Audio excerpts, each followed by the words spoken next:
Exercise 3.5, question number 1. Which of the following pair of linear equations has unique solution, no solution, or infinitely many solutions? In case there is a unique solution, find it by using cross multiplication method. क्या कहा गया इस question में? इस question में ये कहा जा रहा है कि जो दो लीनियर इक्वेशंस आपको दिए जा रहे हैं उसमें पहले आप ये चेक कर लें कि उनमें सॉल्यूशन पॉसिबल है कि नहीं है, वह क्या है। ऐसा तो नहीं कि वह पैरेलल है, इसमें नो सॉल्यूशन। ऐसा तो नहीं कि जिसमें कोइंसाइड है, इन्फिनिटली मेनी सॉल्यूशंस। और अगर ऐसा है तो उसे आप मेंशन करें, और अगर नहीं है, यूनिक सॉल्यूशन आप पा सकते हैं मीनिंग इंटरसेक्टिंग है, तो आप उसे क्रॉस मल्टीप्लिकेशन से कैलकुलेट करें। फर्स्ट क्वेश्चन के फर्स्ट पार्ट को सॉल्व करने से पहले मैं आपको बता दूं कि अगर किसी क्वेश्चन में a1/a2 equals to b1/b2 equals to c1/c2 होता है तो इसे कोइंसाइड कहते हैं, और इसमें हम पाते हैं इन्फिनिटली मेनी सॉल्यूशंस।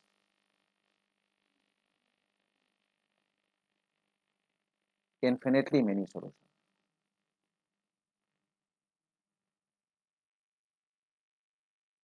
और अगर कहीं किसी क्वेश्चन में a1/a2 equals to b1/b2 is not is equal to c1/c2, then हम पाते हैं नो सॉल्यूशन।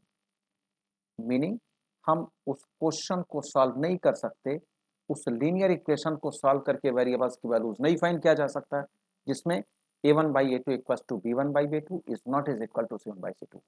लेकिन अगर किसी क्वेश्चन में a1/a2 is not is equal to b1/b2 की कंडीशन हो, इसे इंटरसेक्टिंग कहा जाता है। इंटरसेक्टिंग की मीनिंग इस क्वेश्चन को सॉल्व करके हम यूनिक सॉल्यूशन पा सकते हैं, हमें यूनिक सॉल्यूशन मिल जाएगा।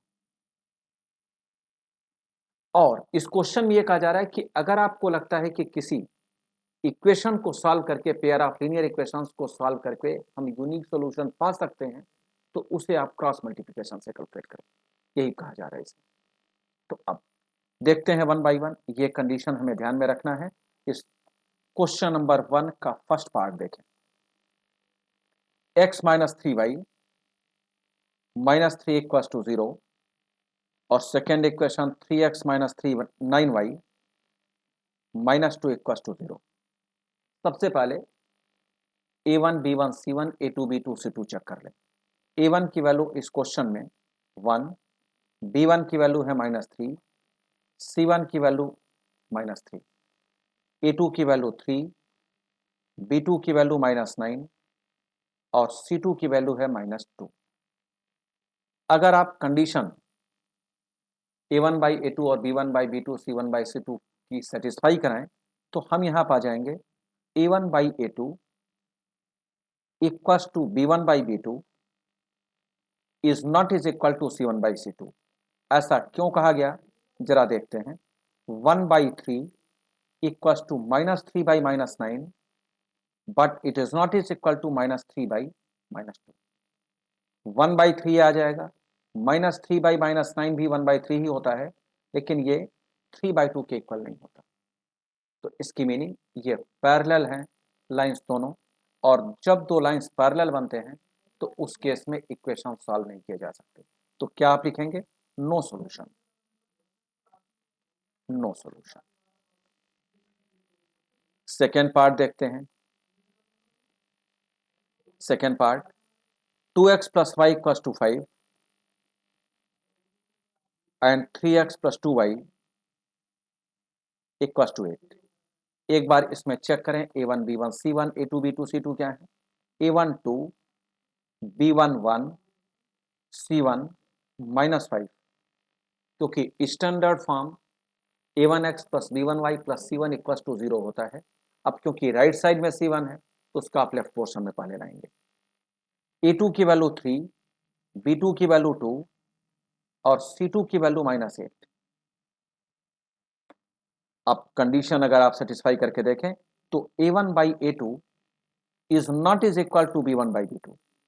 अगर ये है तो c1/c2 के रिलेशन को चेक करने की जरूरत नहीं होती, क्योंकि इन्हीं दोनों से यह पता चल जाता है कि इससे यूनिक सोल्यूशन हम पा सकते हैं, क्योंकि a1/a2 में 2/3 आएगा और b1/b2 में 1/2 आएगा, जो एक दूसरे के इक्वल नहीं होता।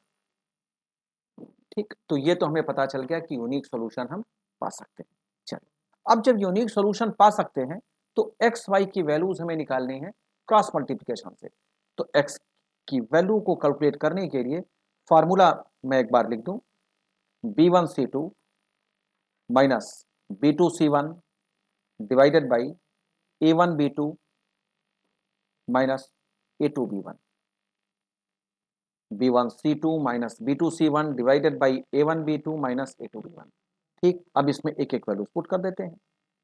b1 के लिए आप लिखेंगे 1, c2 के लिए लिखेंगे -8, माइनस b2 के लिए लिखेंगे 2 और c1 के लिए -5, होल डिवाइडेड बाई a1 के लिए 2, b2 के लिए 2, माइनस a2 के लिए 3 और b1 के लिए 1।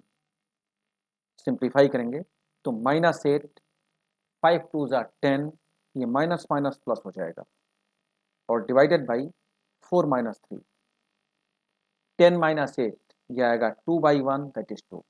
एक्स की वैल्यू हम यहाँ पा रहे हैं 2।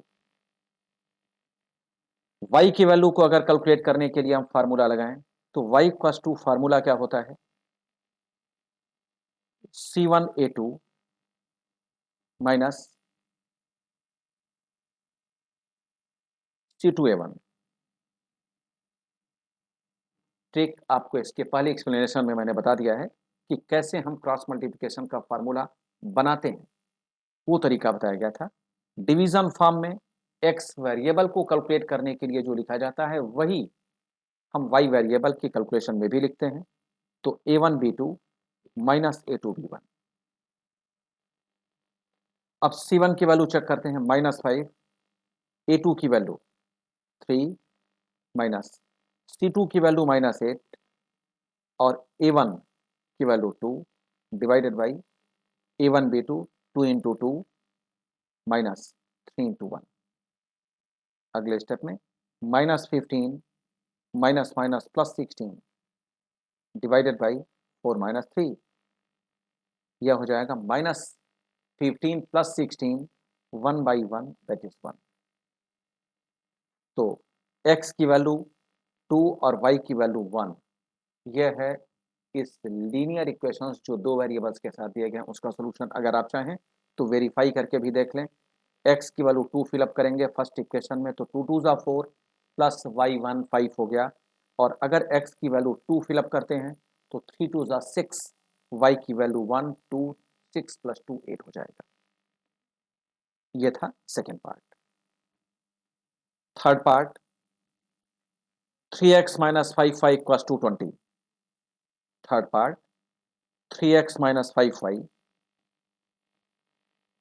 Equals to 20, 6x minus 10y equals to 40। a1 b1 c1 a2 b2 c2 check कर लेना चाहिए, क्योंकि इसके दो बेनिफिट्स हैं। एक तो ये कि हमें ये पता चल जाएगा कि हम इस क्वेश्चन को सॉल्व कर पाएंगे नहीं, दूसरा हमें उसी से क्रॉस मल्टीप्लिकेशन के फार्मूलेस को लिखने में भी हेल्प मिलेगी। तो बनाते हैं, a1 की वैल्यू 3, b1 की वैल्यू -5, c1 की वैल्यू -20, a2 की वैल्यू 6, b2 की वैल्यू -10, c2 की वैल्यू 40 माइनस का।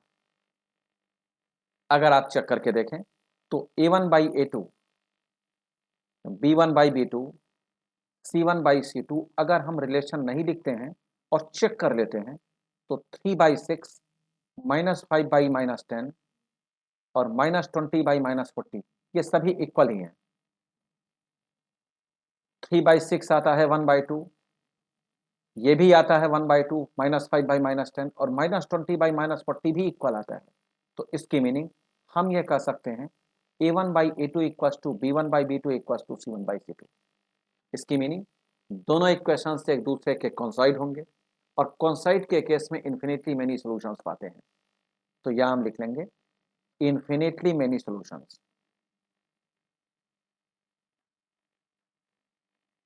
यूनिक सॉल्यूशन हमें मिलेगा ही नहीं इसीलिए इस पर्टिकुलर क्वेश्चन में हमें किसी फार्मूले को यूज करने की जरूरत नहीं है, हम आंसर पा ही नहीं सकते। इन्फिनिटली मेनी सॉल्यूशंस मिलेगा, मीनिंग बहुत सारे एक्स और वाई के वैल्यूज मिलेंगे इस क्वेश्चन को सेटिस्फाई करने के लिए। फोर्थ पार्ट पर चलते हैं।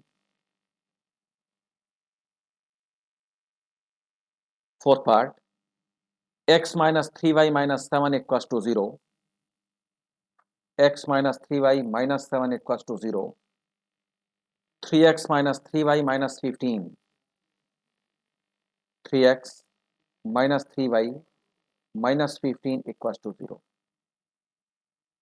एक बार फिर a1 b1 c1 a2 b2 c2 check करें। a1 की वैल्यू 1, b1 की वैल्यू माइनस 3, c1 की वैल्यू माइनस 7, a2 की वैल्यू 3, b2 की वैल्यू माइनस 3 और c2 की वैल्यू माइनस 15। अब कंडीशन सेटिस्फाई करें, a1 by a2, b1 by b2, c1 by c2। Values numeric value में फिलअप करके चेक करें, 1 बाई 3, माइनस 3 बाई माइनस 3 और माइनस 7 बाई 15 माइनस का, ये एक भी इक्वल नहीं है।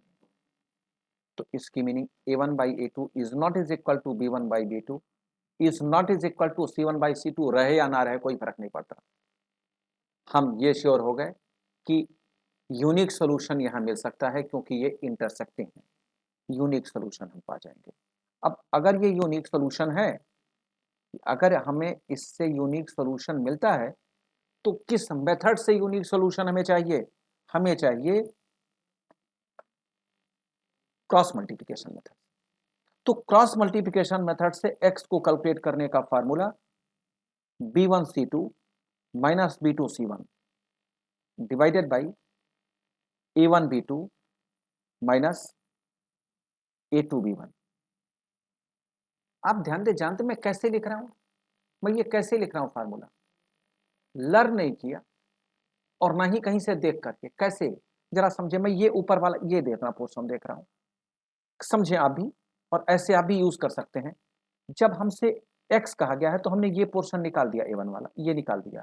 अब ये देखें हमने क्या किया, b1 c2 minus b2 c1 कर लिया, और नीचे हमने क्या लिखा, a1 b2 minus a2 b1, क्योंकि डिवीजन फॉर्म में x और y के कोफिशिएंट्स यूज किए जाते हैं। y के लिए क्या करेंगे, हम y के लिए b का पोर्शन हटा देंगे, c1 a2 कर लेंगे, c2 a1 कर लेंगे, हो गया। डिवीजन फॉर्म में वही लिखा जाएगा। हम यही इसी को देखकर फार्मूला लिख रहे थे, ठीक है। तो ये ध्यान दें,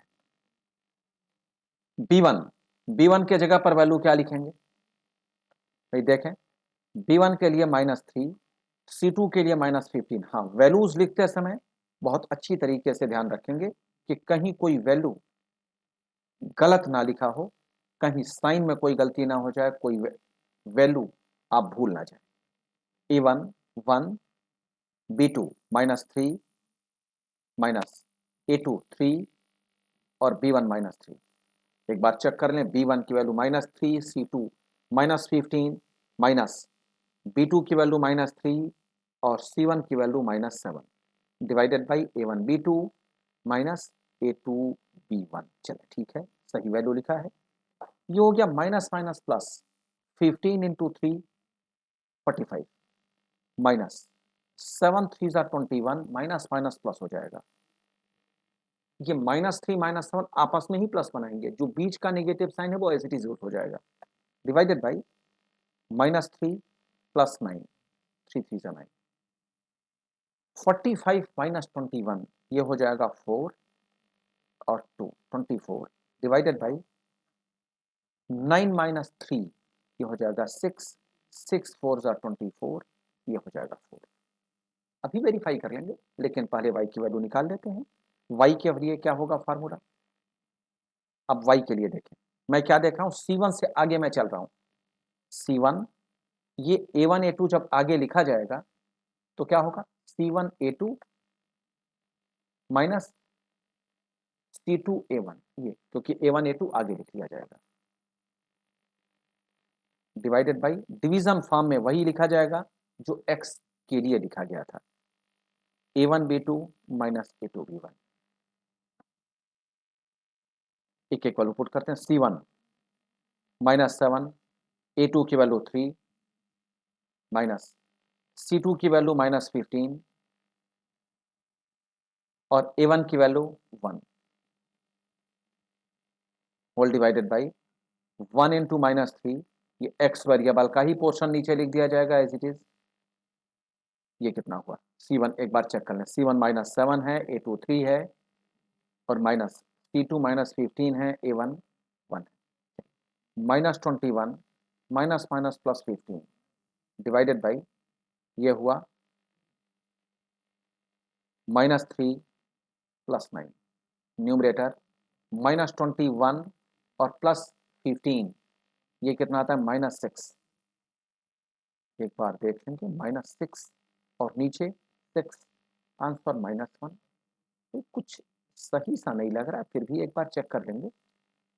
भाई अगर हम x की वैल्यू पुट करते हैं यहाँ 4, तो 4 और माइनस माइनस 4 2 ज़ा 8 प्लस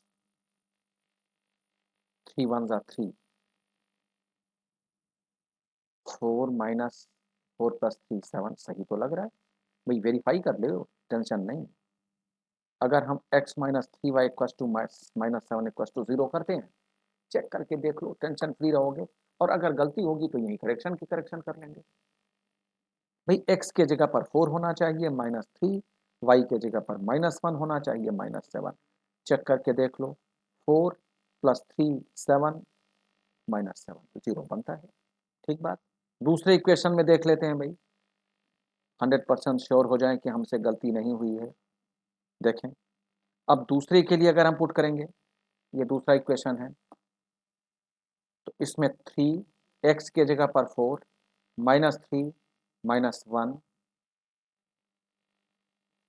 -15, चेक करके देखें ये कितना हुआ, 3 इंटू 4 12 प्लस 3 15 -15 इक्वल टू 0। बिल्कुल सही है, इसकी मीनिंग x4 y -1, ठीक कैलकुलेट किया।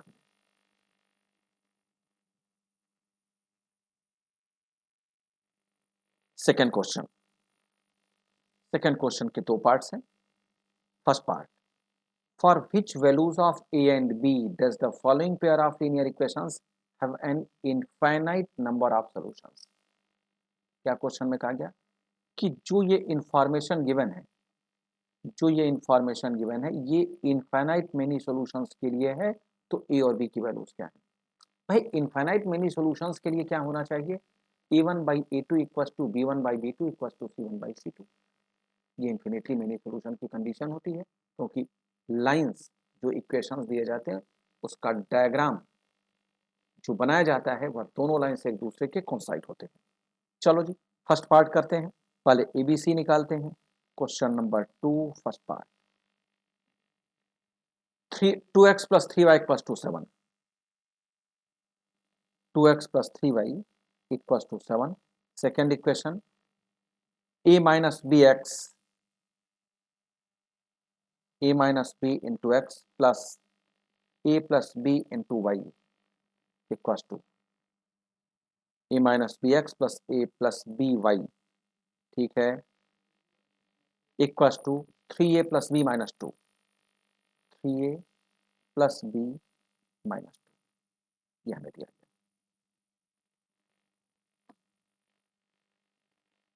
इन्फिनिटली मेनी सॉल्यूशन के लिए हमें चेक कर लेना चाहिए a1/a2 b1/b2 c1/c2 क्या है, क्योंकि उसी कंडीशन के बेस पर इन्फिनिटली मेनी सॉल्यूशंस की कंडीशन फुलफिल करेंगे। तो a1 की वैल्यू यहाँ है 2, b1 की वैल्यू 3 और c1 की वैल्यू है -7, a2 की value a minus b, b1 की value a plus B,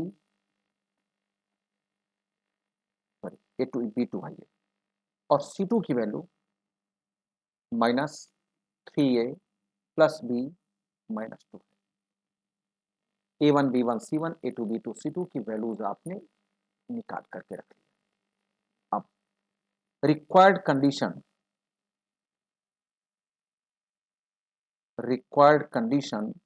for infinitely many solutions, infinitely many solutions,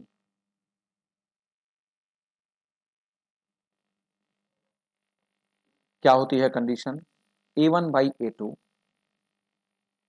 equals to b1 by b2 equals to c1 by c2।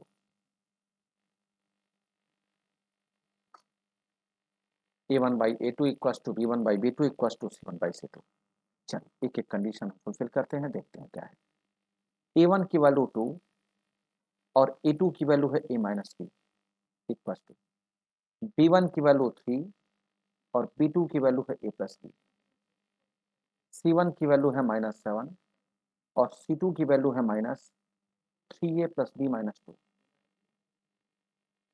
ये हमें दिया गया। जो 3 इक्वल्स 2 के पार्ट्स दिए गए हैं, इसमें हम किसी दो को इक्वेट कर सकते हैं फ्री में, कोई भी दो, चॉइस है आपकी, first second, first third, third first, third second, कुछ भी चॉइस है आपकी। तो अब अगर हम फर्स्ट और सेकेंड को मान ले यूज करें, तो फर्स्ट और सेकेंड को यूज करने से क्या मिलेगा हमें? हम इन दोनों का भी यूज करना चाहते हैं, तो क्या होगा? Choice of a plus b equal to thrice of a minus b. अगर इसे सिंप्लीफाई किया जाए तो 2a plus 2b equal to 3a minus 3b। अगर इसे सॉल्व करें तो a को अगर RHS में ले जाते हैं तो 3a माइनस 2a a हो जाएगा, माइनस 3b को LHS में ले जाएंगे हो जाएगा 5b। तो a इक्वल टू हमारे पास हो गया 5b। अब रिमेनिंग दो को इक्वेट करें, चॉइस आपकी है फर्स्ट थर्ड या सेकंड थर्ड। हमने सेकंड थर्ड को यूज किया।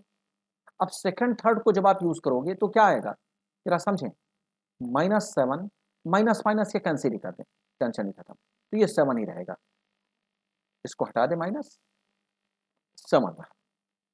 7 into a plus b equal to 3 into 3a plus b -2। 7a plus 7b equal to 9a plus 3b -6। एक बार चेक करके देखें, 9a प्लस 3b -6। अब a के जगह पर 5b यहां से पुट कर दें, तो 7 a के लिए आपने यूज किया 5b plus 7b as it is equal to 9a plus, अच्छा a के जगह पर 5b पुट करना है, इसे भी डिलीट करें। a के जगह पर यूज कर लेंगे 5b plus 3b -6।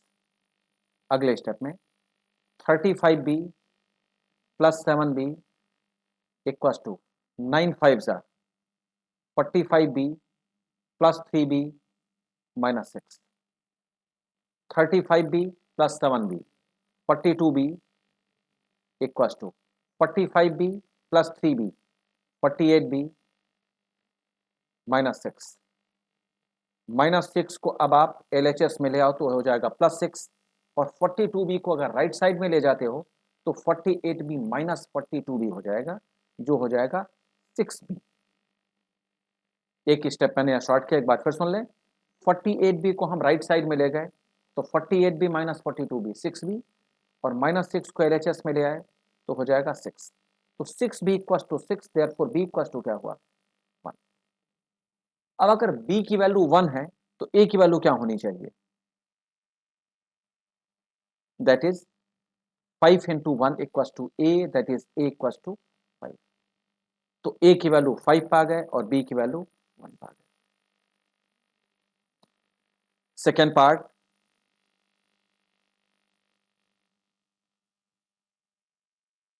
second question, second part. For which value of k will be following pair of linear equations have no solution? No solution की मीनिंग क्या है भाई? नो सोल्यूशन की meaning a1 by a2 equal to b1 by b2 is not is equal to c1 by c2। इसमें concept आप clear रखें। और जो इक्वेशन दिया गया उसमें a1 b1 C1 A2 B2 C2 की वैल्यूज निकाल लें। तो अब जरा देखते हैं 3x plus y equals to 1, इसका second part 3x plus y equals to 1, और दूसरा इक्वेशन क्या है 3x plus y equals to 1, 2k minus 1 into x, 2k minus 1 into x, आगे 2k minus 1 into x plus k minus 1 into y, plus k minus 1 into y equals to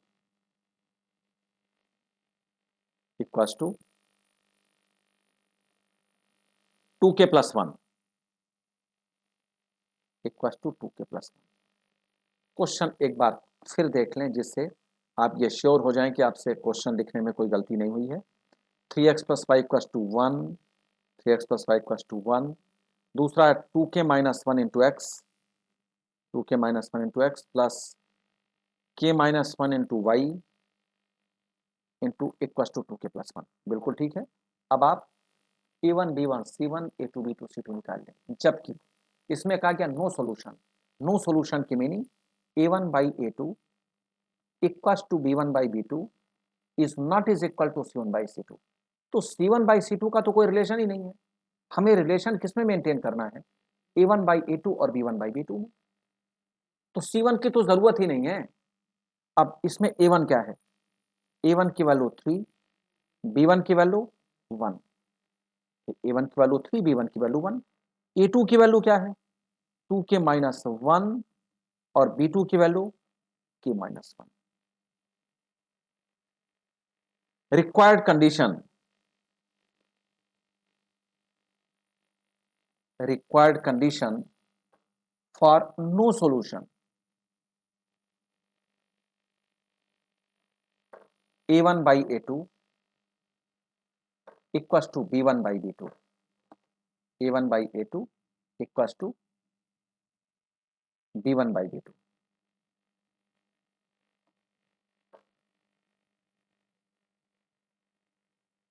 अब A1 by A2 और B1 by B2 की value check करें। तो A1 की value है 3 और A2 की वैल्यू है 2k माइनस 1, B1 की वैल्यू 1 और B2 की वैल्यू है k माइनस 1। अगर आप इसे मल्टीप्लाई करें तो 3 into k minus 1 equals to 2k minus 1। अगले स्टेप में 3k minus 3 equals to 2k minus 1। 2k को लेफ्ट साइड में ले जाएं तो 3k माइनस 2k हो जाएगा k, और माइनस 3 को RHS में ले जाएंगे तो हो जाएगा 3, और 3 माइनस 1 आ जाएगा तो k equals to 2।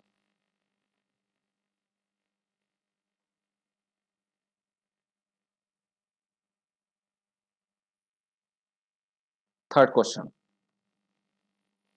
Solve the following pair of linear equations by substitution and cross multiplication method. Substitution और क्रॉस मल्टीप्लिकेशन दोनों मेथड से हमें इसे कैलकुलेट करना है। इक्वेशन है 8x plus 5y equals to 9। Third question 8x plus 5y equals to 9।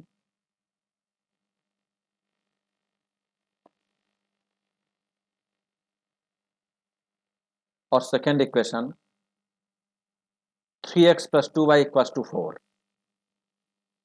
3x plus 2y equals to 4। अब question देखते ही ये पता चल रहा है कि इसमें कहीं भी A1 by A2 B1 by B2 की और C1 बाई C2 सेटिस्फाई नहीं हो रहे हैं। मीनिंग क्या है, A1 by A2 is not is equal to B1 by B2। Unique solution हम पा सकते हैं, और ये हमें चेक करने की भी जरूरत नहीं है, क्योंकि जब हमसे कह दिया गया कि इसको सब्स्टिट्यूशन और क्रॉस मल्टीप्लिकेशन से कैलकुलेट करो तो फिर और कुछ की जरूरत ही नहीं। सब्स्टिट्यूशन मेथड पहले देखते हैं, और सब्स्टिट्यूशन मेथड को हम अप्लाई करने से पहले A1 B1 C1 A2 B2 C2 की वैल्यू लिख लेते हैं। A1 की वैल्यू 8, B1 की वैल्यू 5 और C1 की वैल्यू है -9। A2 की वैल्यू 3, B2 की वैल्यू 2 और C2 की वैल्यू है -4। हमने ये लिखकर यहीं छोड़ दिया, क्योंकि सब्स्टिट्यूशन मेथड में इनकी जरूरत नहीं। हम लगाते हैं पहला पार्ट, क्या, substitution method.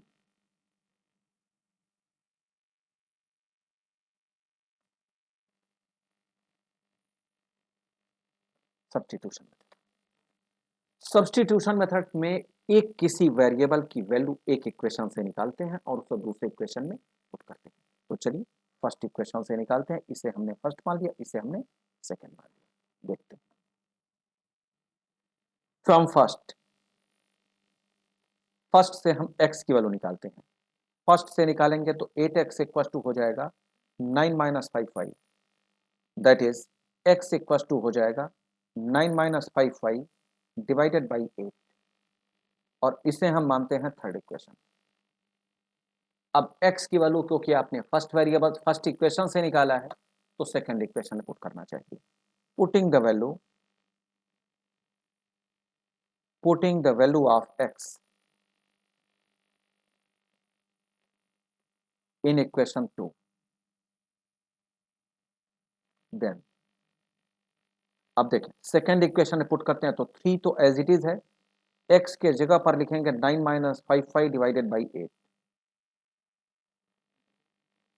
Plus 2y as it is equal to 4। एक बार चेक कर लें, सेकेंड इक्वेशन पुट कर रहे हैं 3x के जगह पर as it is figure plus 2y equal to 4।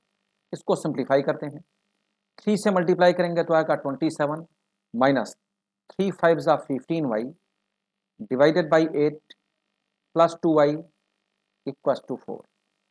Next step, इसका एलसीएम लिया गया तो 27 माइनस 15y 8 2 जा 16 plus 16y whole divided by 8 equal to 4।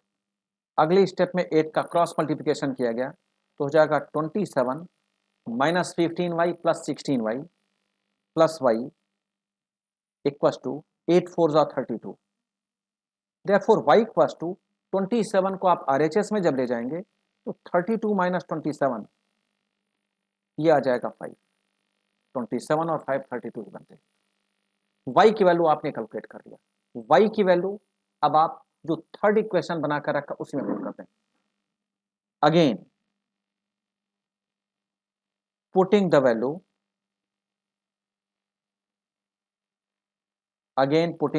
of y in equation 3, then x equals to 9 minus 5, y के जगह पर पुट कर देंगे 5 डिवाइडेड बाई 8, यह आ जाएगा 9 माइनस 25 डिवाइडेड बाई 8। अब एक बार चेक करके देखेंगे 25 माइनस 9 16 माइनस 16 डिवाइडेड बाई 8, तो ये आंसर आएगा -2। अब ये -2 है या नहीं है, सेटिस्फाई होता नहीं होता ये पता नहीं है, लेकिन हमने ये वैल्यू कैलकुलेट कर लिया। हो सकता है कहीं बीच में गलती हो, तो एक काम करते हैं, हम अभी अपनी कैलकुलेशन नहीं चेक करते हैं। बड़ा सिंपल सा तरीका, क्रॉस मल्टीप्लिकेशन से भी चेक कर लो, क्योंकि मेथड तो एक ही है। अगर ये नहीं होता मेथड तो हम इसी को वेरीफाई करते, कैलकुलेट करके। वेरीफाई करने के लिए एक्स वाई की वैल्यूज आप पुट करके, एक में अगर चाहो तो पुट करके देख भी लो, टेंशन नहीं खत्म। पहले इक्वेशन में ही चेक कर लो, 8 इंटू एक्स के जगह पर -2 प्लस 5 वाई के जगह पर 5, चेक करके देखो -16 प्लस 25 9। अजीब, बिल्कुल सही है। चलो जी, एक इक्वेशन से हुआ तो दूसरे को भी जनरली दोनों को करना चाहिए, दूसरा भी सही होगा। चलिए आगे, सेकेंड मेथड आते हैं cross multiplication method. Cross multiplication method,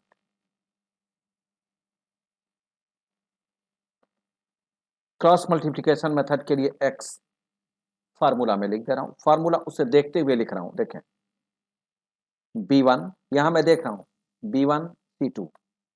b1c2 minus b2c1। y के लिए अगर कैलकुलेशन करनी होती तो क्या लिखते, c1a2 minus c2a1 divided by, अब x के लिए a1 के साथ लिखते हैं a1 b1 का पोर्शन, तो क्या लिखा जाता है a1 b2 minus a2 b1। y में भी यही लिख लिया जाएगा A1 B2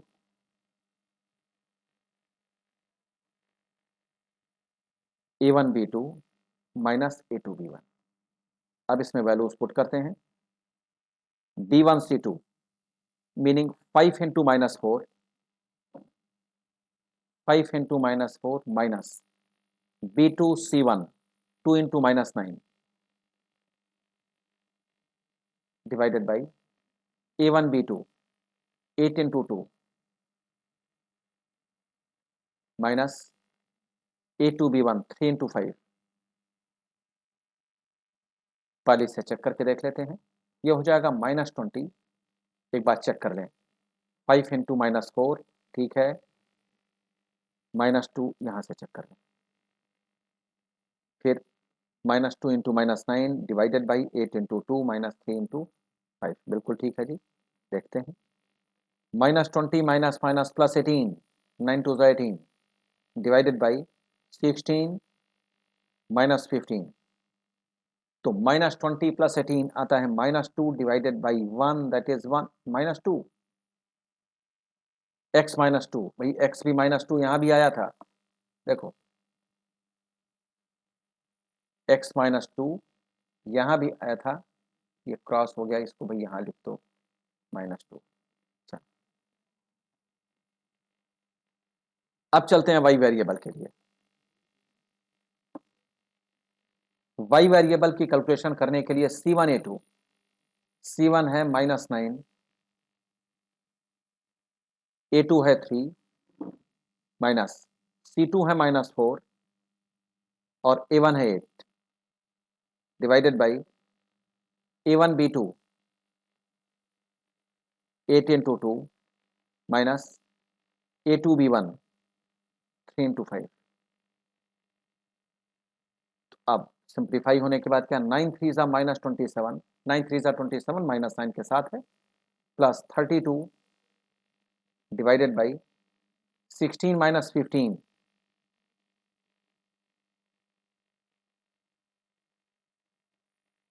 32 minus 27 5 divided by 1 that is 5। एक बार चेक करके देखें y क्या 5 आ रहा है, y 5 बिल्कुल सही। आप दोनों तरीके से चेक कर सकते हैं, क्रॉस मल्टीप्लिकेशन से जो आंसर आया वही आंसर सब्स्टिट्यूशन मेथड से ही आ रहा है।